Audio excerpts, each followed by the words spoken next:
Hey guys, continuing the series on the best weapon bonuses, today we're going to look at scout rifles and hand cannons. We'll be under the same conditions as last time, only looking at legendary bonus combinations, skipping the first column, and using DestinyDB.com to determine which bonuses can go where. We're skipping the first column because while some bonuses can be pretty good, I don't think there's anything that would make a weapon an instant level up. Let's start with scout rifles. In the first slot, possible bonuses include Final Round, Luck in the Chamber, Outlaw, Who's Next, Rodeo, and Zen Moment. The second slot can give Firefly, Grenadier, Mulligan, Rangefinder, and Third Eye. The best bonus combination one could get is probably going to be Outlaw in the first slot and Firefly in the second slot for PvE, and Outlaw or maybe Zen Moment in the first slot and I guess Third Eye in the second slot for PvP, but this is pretty flexible. Outlaw, as most of you know, is a top tier bonus in general for PvE. Precision kills are not particularly uncommon in PvE, and the reload speed increase is incredibly fast. There is never a time in PvE where this is going to be a bad thing. Firefly is a very good bonus for PvE, and while I think it might be a little overvalued in general, right now it's very good for the raid, and me thinking it's overvalued a little bit doesn't change the fact that it's still a rock solid bonus. If you get damage on anything from Firefly, it's gonna be good, and more often than not you'll be doing just that. It's easily top tier for the raid due to the nature of how the raid is designed. Thrall bunch up a lot, you shoot one, and 6 to 7 of them end up dying. It makes the weapon incredibly efficient for the Abyss and has its moments elsewhere. PvP wise, Outlaw is going to be fine, Zen Moment is also going to be okay, but scout rifles are pretty stable as is, so you might not see the hugest of stability increases, but you will see something. Once again, the second slot for weapons is lacking in PvP and scout rifles are no exception. Third Eye is likely to be your best bet simply because everything else just isn't good. It definitely has value in PvP as having the radar while aiming can help a lot in intense situations, but there are plenty of people who have adapted to playing without the radar, so this is more dependent on you as a player, not that you can really pick which bonuses you get on a random weapon.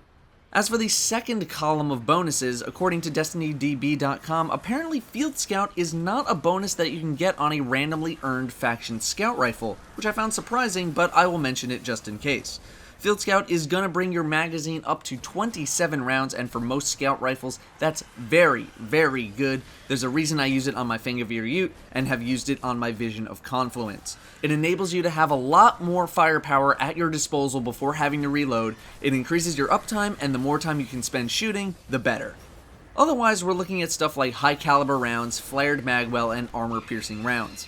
Some people really like explosive rounds. I'm not one of those people though, but I can't attest to how good they actually are or how bad they actually are because I haven't done enough testing on explosive rounds, but I know I've been doing just fine without them.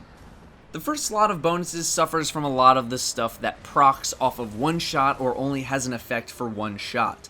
Final Round gives you bonus damage on the final shot of your magazine, which a lot of people might not even get to on a scout rifle if you're a frequent reloader. Luck in the Chamber becomes worse the larger your magazine is, giving you an unpredictable damage increase on one shot. Who's Next might be alright if Outlaw didn't exist or wasn't better in almost every way, especially because it suffers from the same problems as Final Round does for frequent reloaders. Rodeo and Zen Moment are much more effective on weapons that actually have a lot of recoil or instability. Most scout rifles are very stable as is and don't really need any help in that department. The second slot of bonuses have the same problems as autos and pulse rifles do. There is no substance. Firefly is a great option for PvE, but the rest, Grenadier, Mulligan, Rangefinder, and Third Eye are at best. Grenadier I think gets a little too much flack from the community. A lot of the community says that it's very bad, but I would take Grenadier over Mulligan, Rangefinder, and Third Eye for PvE. Rangefinder has very minimal use on a weapon class that already has great range capabilities, and Mulligan is a 5% chance to recover a missed shot, I believe, which may get you a bonus shot or two per reload, which is okay, but it relies on you missing shots. It just doesn't do enough as a bonus. Finally, Third Eye we talked about earlier, for PvE, it's just not very good. We're going to move to hand cannons now, which have a little more variety to their bonuses. They have a lot of options available.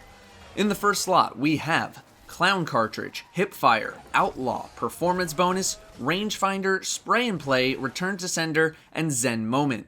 In the second slot, we have Crowd Control, Grenadier, Final Round, Who's Next, Luck in the Chamber, Mulligan, Feeding Frenzy, and Third Eye.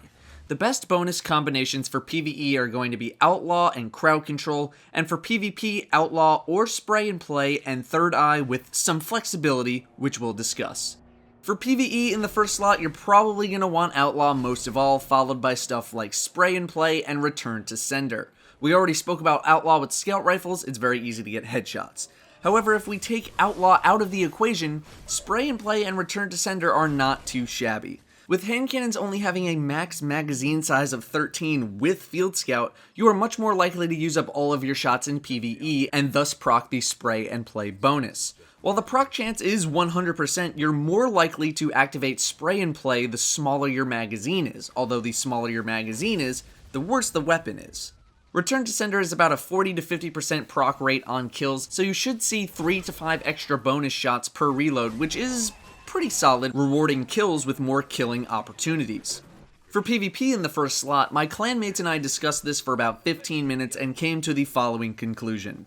Sometimes Outlaw is better than Spray and Play. Sometimes Spray and Play is better than Outlaw. Both bonuses are very situational. Just killed someone with a headshot and there's no one else around? Outlaw is better. In an intense gunfight and run out of ammo? Spray and Play is better. Zen Moment can have some value, but Outlaw and Spray and Play are probably the top picks for PvP, with Spray and Play gaining a little more value the smaller your magazine is. The second slot for PvE is easily going to be Crowd Control. A 15% damage increase for 3 seconds after a kill is very easily changed for long periods of increased damage. There are definitely times where you won't have enough damage to 1 or 2 shot certain enemies, but with Crowd Control active, you'll be able to. Of course, there are going to be plenty of times where Crowd Control goes unnoticed, simply because if you one-shot something before the bonus is active, you'll one-shot it after it's active, which doesn't provide you with any benefit. Still, it's much better than many of the options available right now. The second slot for PvP is flexible, with Third Eye being a very inviting bonus. Feeding Frenzy works as well if you don't already have a reload speed bonus on the weapon. Clown Cartridge is about a 25% chance to proc, giving slightly more ammo per reload, which, yeah, could be useful, but I'm not the biggest fan of things that have a chance to proc. I would much rather have something that I know is going to happen. That, and I don't think it's better than Outlaw. Hipfire is a pretty garbage bonus overall. Obviously, the last word is an exception, but we're not talking about the last word. Performance bonus gives ammo to your reserve, but most people don't have very large ammo problems for the most part, especially in PvP. Rangefinder does get a little more appealing after the recent nerf to hand cannons, with hand cannons getting their long distance range nerfed just a little bit, but for PvE, you're rarely in a situation where you're not doing full damage due to range. But for PvP, it might be useful, it's just tough to see how much of an effect it really has without the ability to test very easily. I used to be somewhat of a fan of Zen Moment, but I don't think it's the most necessary thing in the world to have. It's a middle of the pack bonus. It's not the worst option, but it's not the best. Grenadier, once again, not the best, not the worst bonus, but I want to talk about some of the bonus damage to one-shot bonuses, so Luck in the Chamber and Final Round. Now in PvE, generally you want a very large magazine for uptime purposes, and to an extent, you want that in PvP as well. The more shots you have, the more you can roam or fight before having to reload. However, if we look at smaller magazine weapons, well, the smaller your magazine, the faster you will proc something like Luck in the Chamber, and you can get to Final Round much faster as well, which synergizes with stuff like Spray and Play a little bit more. However, there aren't any hand cannons that can two-shot to the head, besides Thorn, without any extra bonuses. So I don't really value a hand cannon with a low magazine size over a higher magazine size, especially because most hand cannons have around the same reload speed, and because you can't randomly get Luck in the Chamber and Final Round at the same time on the same gun. Beyond those, Feeding Frenzy is pretty good if you don't have a reload speed bonus in the first slot. Mulligan, like I said earlier, pretty low chance to proc, not really a game changer. Third Eye, same as before.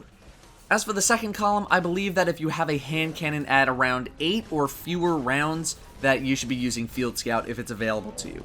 Anything below 8 and you start to run into problems in both PvE and PvP. If you're not comfortable with your PvP skill, you'll have to reload after every single engagement, even if you're just shooting at fleeing targets. It was the main problem with hand cannons back in the beta. It's very unforgiving. For PvE, Field Scout is also going to be a great pick, along with flared magwell and high caliber rounds. Anyway guys, that is going to do it for the review of the hand cannon and scout rifle bonuses. We will continue next with the special weapons. Thank you very much for watching, and I will see you next time.